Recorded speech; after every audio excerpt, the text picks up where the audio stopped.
Welcome, students. Getting into Africa's history in the northern part today. Hope you've enjoyed getting into Africa in general, learning about the physical geography, some of the cool landforms and features, the beautiful scenery of South Africa, the colors of the deserts, Victoria Falls. This might be my favorite, the baobab trees. Well, today we're going to talk about the history of North Africa.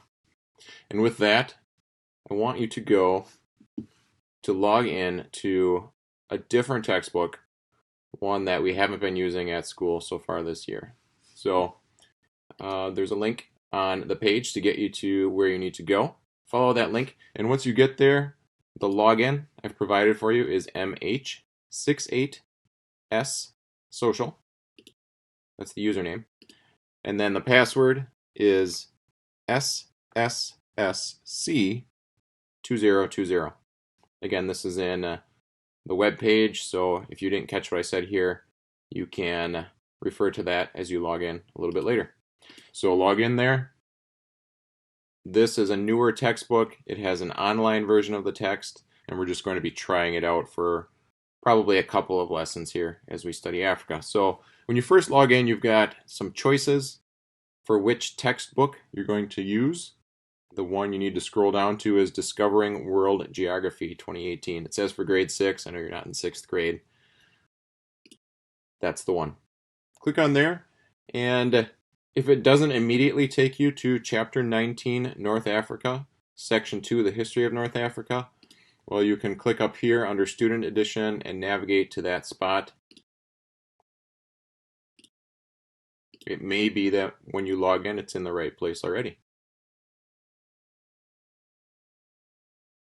So we're going to a little bit about the history of North Africa here.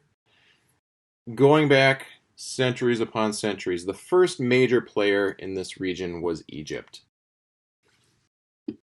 When you get into this, when you log in, check out this video here, which talks about the Nile River and how it really gave life to this region. The ancient Egyptians knew they depended on the river they lived beside. It gave them everything they needed. Not going to play through the video here. The resolution would be awful for you, so you can check that out on your own.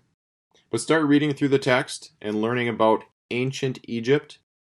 So the Nile gave birth to a civilization that was ruled by kings called pharaohs, and Egypt made skillful use of its natural resources. And so by trading and by other conquests, it established a very powerful kingdom. Most of the people, though, in that kingdom lived in this green area here, close to the Nile River. They depended on it for so many different things. So, as evidenced by building projects within Egypt, like this one,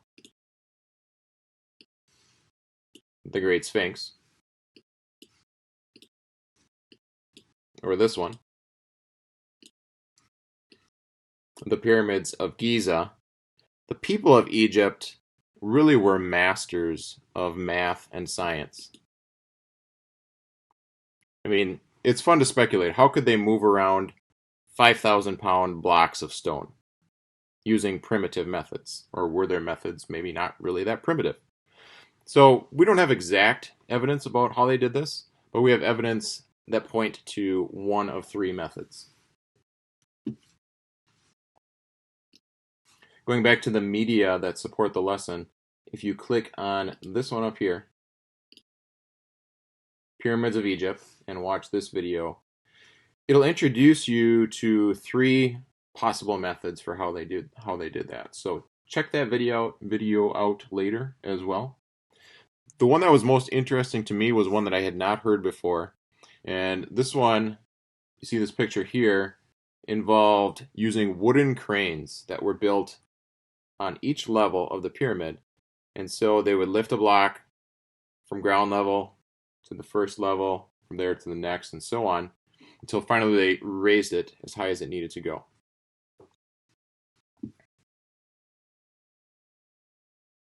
So So how was North Africa connected to other areas in the region? Well, by the Mediterranean Sea. That was the big thing. And so the next major player in the region after Egypt was Carthage. And Carthage gives us an idea of how this region became so important in the known world at that time. So here you see some ruins in North Egypt. If you click on that image, it's going to bring up this interactive graphic here. Trying to move it to the center of the screen a little bit more. The lower part of the graphic, there's a slider. And so if you begin the animation, you see nothing. Nothing's going on there. Basically, North Africa is a blank slate. And over time, the empire of Carthage begins to grow. You see the pink areas with Carthage kind of in the middle. Carthage was a trading city, grew to be about a city of 500,000. One of the interesting things about Carthage and other cities like it was its kothon. So here's a model of a kothon that's similar to the one that Carthage had. Basically, it was a protected harbor connected to the sea, but one that was closed off by iron chains when they needed for protection. So within the inner circle, Carthage's kothon, and that one was bigger than this one, had 220 different bays for boats. And each one of those bays had its own raised slipway. So boats could come into the harbor, they could go into their boat slip, and they could be worked on. And then each one of those bays was connected to an upper level with a warehouse for supplies, oars, and rigging. And then the inner island of the kothon contained a raised watchtower, just like this one, where a guard could keep an eye on the harbor, but also the whole nearby sea. And so having modern technology like this, Carthage became one of the most powerful cities in the area, and the most powerful city in North Africa at the time, which put it directly at odds with the next major player in the region, which was Rome. So if we go back to this graphic here, eventually Carthage engaged in some conflicts with Rome called the Punic Wars. And Rome eventually got the upper hand. Rome's empire was expanding. Sicily was lost to Rome eventually. And then finally in the Third Punic War, Scipio the Younger, son of Scipio, besieged Carthage, and for a period of 2 years, the 500,000 people of Carthage were trapped within the city. They built weapons, they planned to defend themselves, but eventually the Roman army was just too strong. They came in through the harbor, they invaded the city, they took over some buildings, they used those buildings as a vantage point to take over other buildings, they started setting fire to things, and by the time the war was over and Carthage had surrendered, there were only 50,000 living residents of the city, and then they were all sold as slaves. So Carthage had been totally destroyed by Rome. This is what Rome did to people. Surrender or die.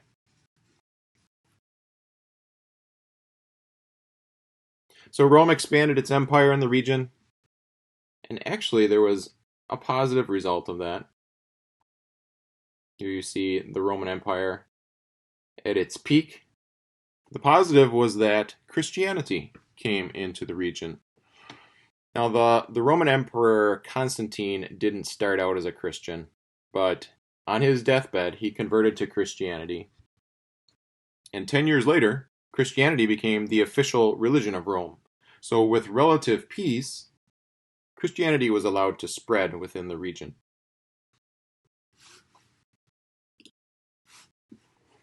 Now, the last major player within the region is Islam.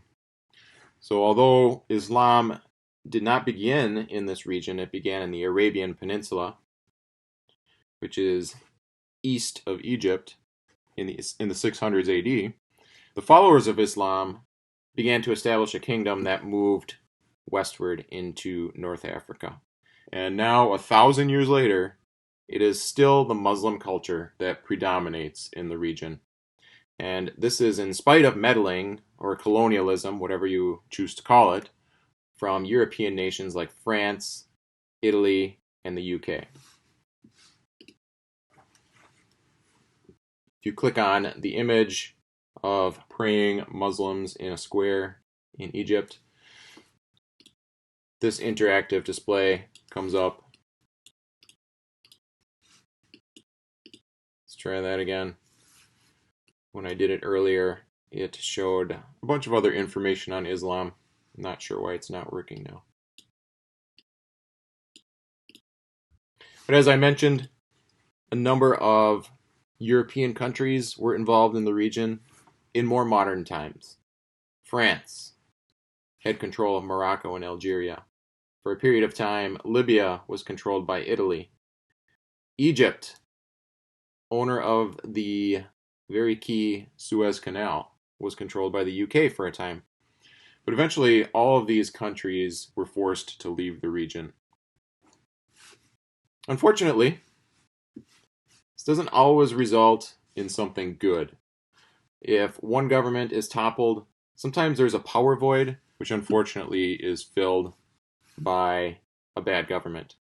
One specific example of this is in Libya, where in 1969, a military government and Muammar al-Gaddafi took control. So Gaddafi ruled in Libya for over 40 years.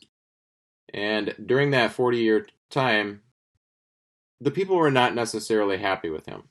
Even though there's a parade being held here in Gaddafi's honor, it doesn't show the amount of dissatisfaction that Libyans felt with their ruler at many different times.